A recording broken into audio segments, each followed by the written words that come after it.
Alright,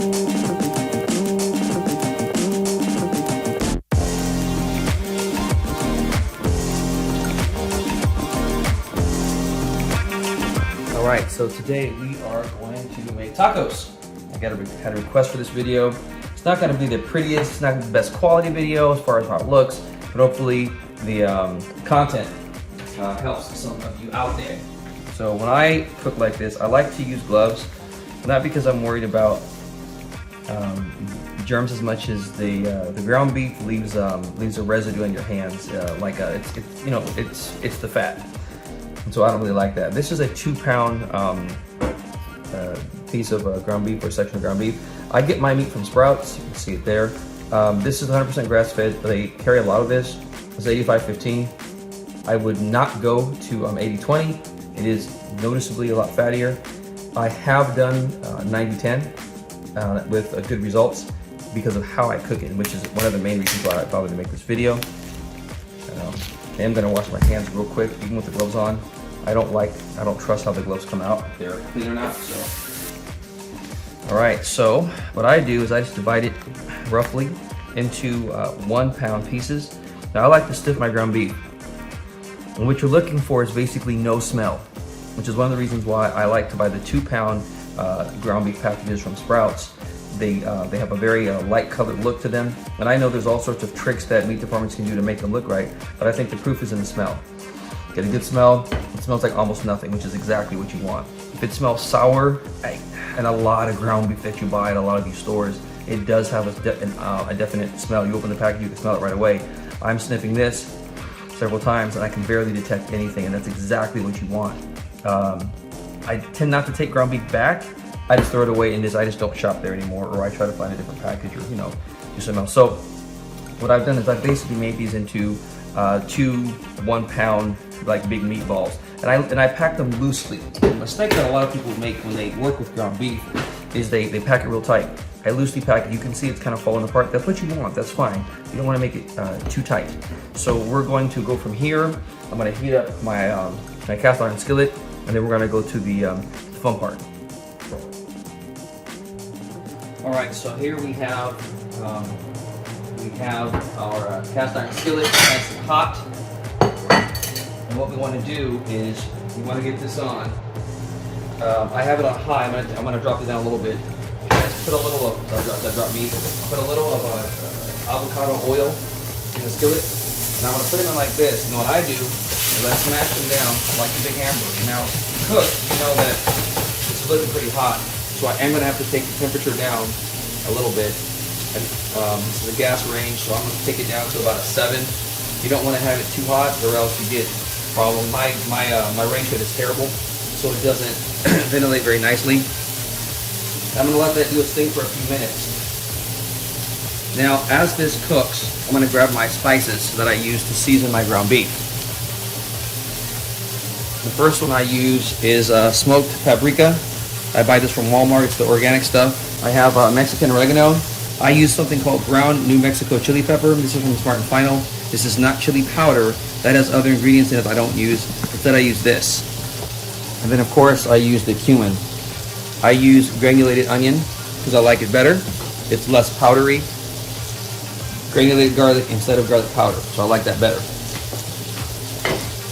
I only use kosher salt. I use it in the big container. And I use coarse ground black pepper. Right about now, I'm gonna have to turn this meat pretty soon, but I want to at least get some seasoning on the first side first. And I'm gonna season this throughout. So I'll start with the salt. I'm gonna go back in, so I'm not gonna have to put too much right now. Pepper, I'm careful with the pepper, coarse ground. And then what I'll do is I'll take a look at this cumin. Be careful with cumin. When you do too much, you'll like dusting. Love that smell. Then we'll use the New Mexico chili powder, which I'm almost out of. Sorry, New Mexico chili pepper. I get pretty heavy on that. I'll put a little more even. Then the Mexican oregano. Now this stuff, it comes kind of coarse. You have to kind of work with it. If you've worked with Mexican oregano before, so it has stems sometimes. So you got to work it out first to get those stems out. I just put it in my hand like this. It's just simple. And then good amount. Watch for the big stems. These came out pretty good. I'll put all the rest of that in. And then bring in the grated onion a little bit. It doesn't hurt. I'm trying not to get too heavy on that. And then your granulated garlic as well. Again, these never hurt. And then smoked paprika is also better than regular. I don't use the non-smoked paprika anymore. Put a little bit in my hand. Put some of that on. Nice smoky flavor. You can also use celery seed. I do it in a lot of my meat flavorings, but I don't do it for my tacos with like the Mexican inspired meats. I don't usually use the celery seed. All right. So what I do after this point, I smash my large hamburgers down. I'll make sure I go into the middle. Smash that down. Now I'm gonna very carefully flip it. A little brown, but it's not bad. It's not bad. It's nice cook. I like to cook a little faster and hotter, but I get a lot of smoke because my range is basically pointless, or my range hood is pointless. So this is good browning. I'm gonna let this sit for a little bit. Now I'm paranoid because I touch raw meat on this. I like to wash, to rinse it between each. Most people don't do that, I'm aware, but I have issues. Now set this on a plate off to the side that I think I'm pretty sure is out of the frame. So on this side, I'm going to go in and I'm going to season the same way. Make sure that my hands don't have any of that other stuff on it because I don't want to transfer the paprika. I don't want to transfer the paprika coloring onto my my salt. So I'll do that. You see, well, you're just going to cook it as a hamburger, or you're going to break it up eventually. Now I want you to notice something as I cook this. This is 85-15. You notice that I have very little fat accumulating in the pan. That's because the fat is staying in the meat and doing its job. What a lot of people do is they start breaking up their meat right away. Then you have to drain and swap out fat. You don't want that. The fat conveys flavor. I'm going to keep it in there. I will not pour off or drain off the fat at any point in this process. You're going to say, doesn't that make your meat really oily? No, because it's 85-15. If I were going 80-20, yeah, that's a little different. You gotta be careful with that one. All right, I'm gonna grab some more paprika here. Not paprika, some more Mexican oregano. Gonna break that up. Now, what you should do ahead of time is break this up ahead of time rather than what I'm doing here. But like I said, this is gonna be a rather low quality video. Just kind of thrown together. Sometimes you get these longer stems. I don't like that. One that's basically like a stick. You always want to be careful with your Mexican oregano. If you've ever if you ever bought pozole from a Mexican place, and they give you the oregano, it's almost always Mexican oregano, and it usually has stems, and you're used to kind of filtering that out. So something I keep in mind. I'm going to do a little more of the smoked paprika here, and then the chili pepper.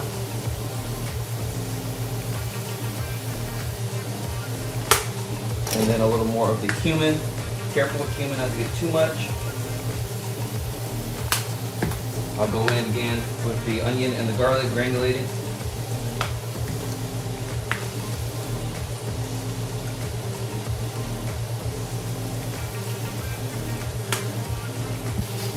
All right.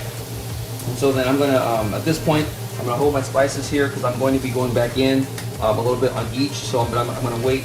And I'm going to grab my spatula, and we're going to get busy breaking these up. So the bottom side is still cooking. It's almost time to turn these, but I'm going to wait a little longer before I get into this. All right, so this has been cooking just a few minutes, enough to get a little more brown. This is going to get broken up, so we're not going to have a lot of that crust anyway. We're not making like a burger, but this is definitely not cooked all the way through, and it's not going to be. So what I do next is I will scoop in. Check, there's some nice browning there. That's what I want to see. I'm going to start breaking it up. And you'll say, wow, that's really raw still. Of course it is. Of course it's raw still. Those of you that cook are thinking, why is he not using the glove and grabbing that pan? Because I'm lazy. Breaking this up. And as I break it up, I kind of scrape the bottom of the pan as well a little bit. And at this point, I want a little more heat. You don't want your meat to steam. A lot of people, when they cook things at home, they cook under flame that's not high enough. You really do want it hot. You want your food to do what it's supposed to do. You want the pan to do its job. So cook hot. I mean, a lot of the time, not always. And those of you that cook are probably thinking, wow, you've got that pan overcrowded. Yeah, a little bit, a little bit, but I wasn't about to do 2 pans for this. I'm just not. Now, as I'm cooking it, more fat, you see more fat is accumulating. This is what happens, but it's okay at this point. I still won't have to drain this off. Now, normally, I would cook a little hotter than this, but the problem is I'm concerned about, again, my range hood not being very effective, and I don't want my smoke detectors to go off. So, break this up. Now that color is beginning to come together. What you want on your meat is you want a pretty, it doesn't have to be, brilliantly red, but you want a nice red color. Now by now you should start smelling this. You can see that brown color is coming out, and I like to break mine up pretty well because it's going to be for taco meat. I really don't want to make it. I don't want to make it too big.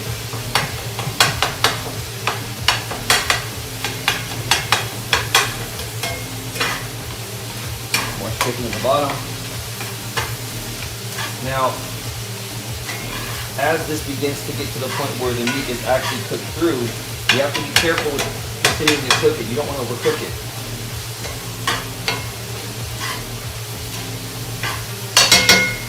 Now I've cooked enough to know that this is not seasoned like it needs to be yet. It will be, it's just not there yet. So I'm going to go in and we'll grab a fork. And we'll try to find a piece that's pretty done and test it. Yeah, this is looking pretty nice. And then after we test it, we'll kind of decide what more it needs. A little bit. See what's going on here.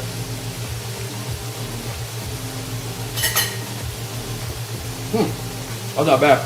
Not bad at all. I'm going to say a little bit more cumin. And because this is pretty much done at this point, I'm going to drop that temperature down. I really don't want to cook it almost. Actually, you know what? I'm going to kill the temperature entirely. It is done. It's nice. Nice, tender, flavorful. I'm going to go with a little more of the New Mexico chili pepper. Because I like my color to be a little more red. I like a little more of that flavor. But yeah, this actually came out pretty darn nice. Again, it may not look it, especially if you're used to a very reddish looking taco meat, but this is plenty flavorful actually. Now, this is heavy. This is a heavy flavor. So what I do is I always have limes chopped up because I'm gonna put my taco. I just go ahead and directly squeeze some lime juice in here. I don't know if that's something many people do or not, but I know when I marinate my own meats for tacos, I of course am using lime as part of the citrus layering. So I'm gonna go ahead doing a couple of these. Get that lime off my hand, and then mix this up, and then take another taste. The purpose of the lime is to lighten it up a bit, which anyone that you know eats tacos with citrus, which you should, you know that's the purpose of it. I'll just break that up. Let me rinse my fork. Whenever I'm cooking and I'm tasting things, I always rinse my fork between tastes.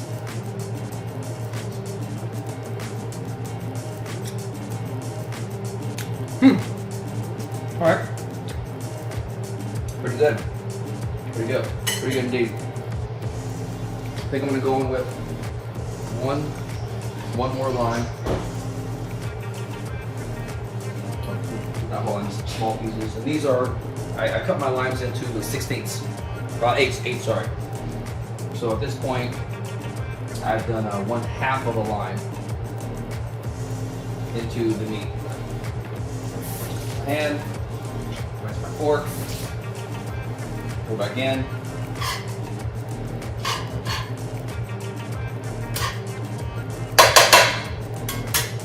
See how we're doing here.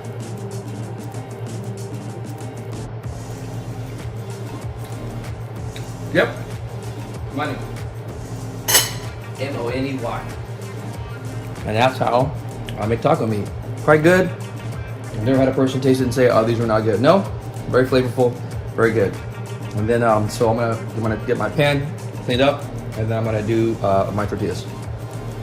Okay, so I've got my pan all cleaned up. I just did a quick scrape and a wipe of the cast iron. Then I'm gonna make my tortillas. So yes, you have to heat these. Some people like to steam them. I don't know what's with that. I put a little avocado oil in there to line the bottom of the pan just a bit, and I do about 3 or 4 of these at a time in the cast iron. I use the street size white corn. Put it down here, sizzle. You know you're doing well. Then I'm gonna let these go, not for very long. Just want to get both sides toasted, and then we can start assembling the tacos. And let's let those do their thing.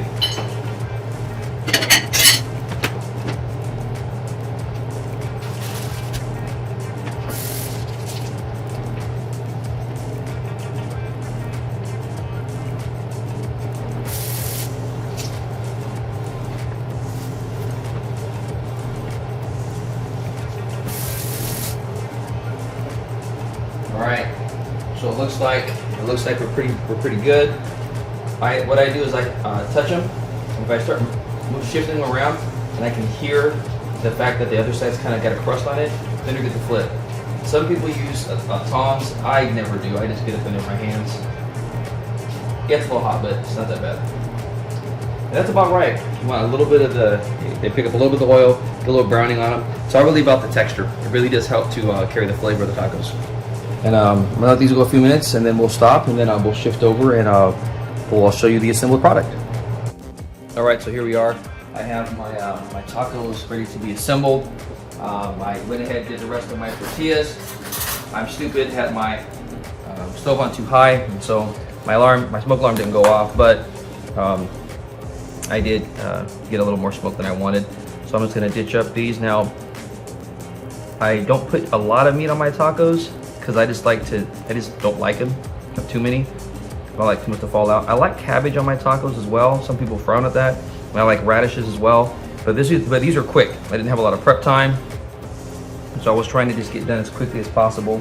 So I've got my meat. I've got my cilantro. I need for each taco, like so. And then I'll grab my onion. I'm using red onion because I had some left over from some burgers I made the other night. Some people don't like red onion. It's a bit pungent. It can be. White onion is, I think, the preferred type, but I don't want to cut up a new onion if I don't have to because I'm cheap. There you go. And I can't do really spicy stuff, so I'll use Cholula on my tacos because that's what I can handle.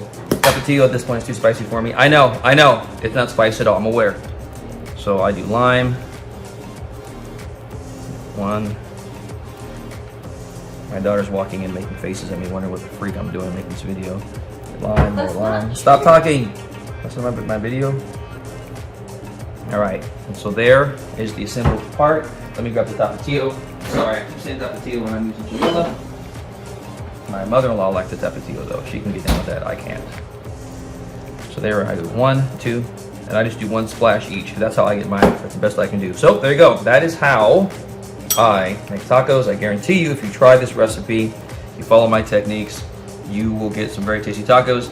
I think my comments are on. Share the comments. What works for you?